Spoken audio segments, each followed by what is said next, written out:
A consultoria legislativa está sendo extinta porque se mostrou inadequada. Afirma-se que é preciso ter maior controle das matérias em trâmite, e para isso se sugere a unificação dos órgãos jurídicos para mantê-los sob a supervisão de um diretor subordinado à presidência.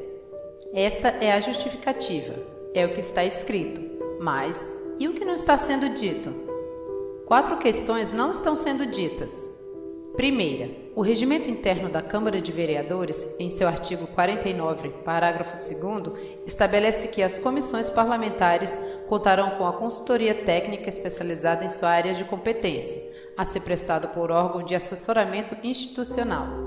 Assim, no formato atual, tem-se que a Comissão de Legislação é assessorada pela Coordenadoria Jurídica Legislativa, a Comissão de Urbanismo pela Coordenadoria de Urbanismo, as comissões de Educação, Participação Popular, Saúde e Proteção Civil pela Coordenadoria de Políticas Públicas, as comissões de Finanças e Economia pela Coordenadoria de Finanças.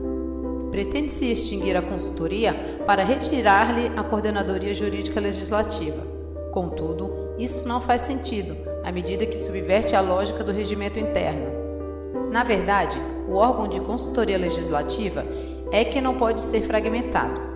A assessoria prestada às comissões deve ser feita por órgão e não órgãos distintos de assessoramento institucional. Segunda, o regimento interno diz que o assessoramento institucional às comissões possui natureza técnica. Ora, se possui natureza técnica, deve ser isento e imparcial.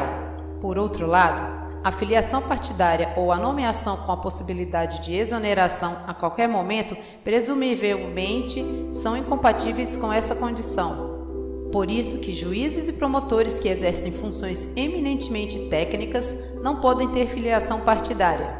Infelizmente, o projeto que extingue a consultoria faz exatamente o oposto, ao centralizar a orientação jurídica na figura de um diretor jurídico designado pela presidência que poderá, inclusive, supervisionar a atuação técnica.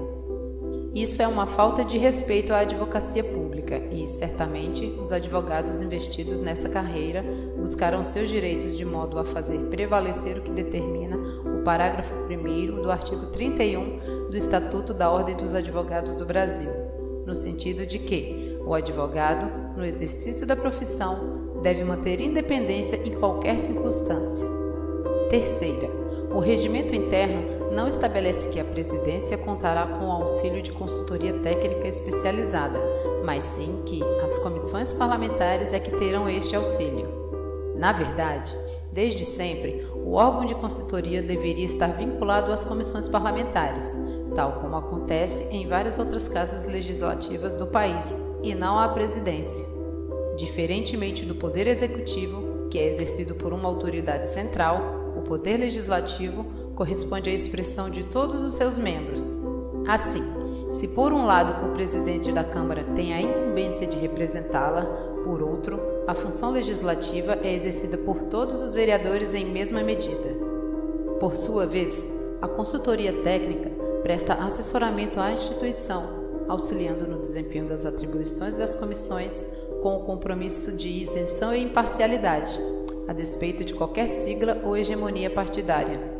A substituição da consultoria legislativa pela expoência de agente livremente nomeado pelo presidente para prestar assessoramento jurídico, inclusive às comissões, não só constitui uma afronta ao artigo 49, parágrafo 2º do regimento interno, mas prejudica e enfraquece as minorias políticas existentes no parlamento.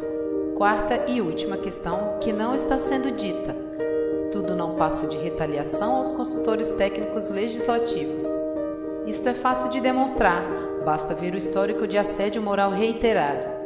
No primeiro semestre de 2015, tramitou o projeto de resolução que intencionava fazer com que o cargo de consultor-geral fosse ocupado por servidor de carreira. O objetivo era dar concretude ao próprio artigo 49, parágrafo 2º do regimento interno, no que diz respeito à natureza técnica do assessoramento institucional. O projeto foi discutido e arquivado rapidamente. Em seguida, um coordenador de urbanismo foi exonerado da função que exercia, além de lhe terem retirado o adicional que recebia.